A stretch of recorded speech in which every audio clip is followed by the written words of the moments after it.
La neurobiologie est la science consistant en l'étude du système nerveux, de la biologie des nerfs. Elle étudie la formation et le cycle de vie des synapses, l'apprentissage et la mémoire, le comportement, le destin et la diversité des cellules neuronales, le guidage axonal et les maladies du système nerveux.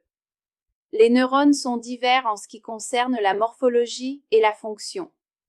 La neurobiologie diffère de la neuroscience, un domaine beaucoup plus vaste qui concerne toute étude scientifique du système nerveux.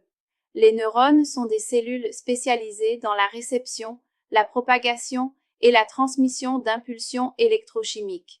Dans le seul cerveau humain, il y a plus de 100 milliards de neurones.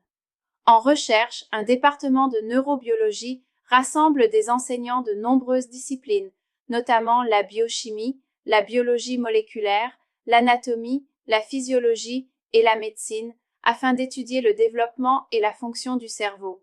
Les scientifiques poursuivent des programmes de recherche fondamentale visant à comprendre comment des circuits neuronaux complexes se forment et se réorganisent au cours du développement du cerveau et dans le cerveau adulte, afin de générer des pensées et des souvenirs, de traiter les informations sensorielles et de stimuler le comportement. 1.1. C'est quoi un trouble mental? Un trouble mental se caractérise par une altération majeure, sur le plan clinique, de l'état cognitif, de la régulation des émotions ou du comportement d'un individu. Il s'accompagne généralement d'un sentiment de détresse ou de déficience fonctionnelle dans des domaines importants.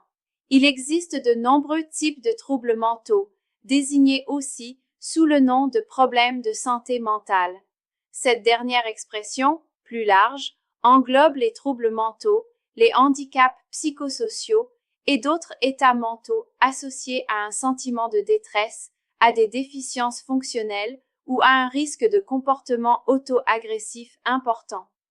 Les principaux repères se concentrent sur les troubles mentaux décrits dans la 11e révision de la Classification internationale des maladies, CIM 11.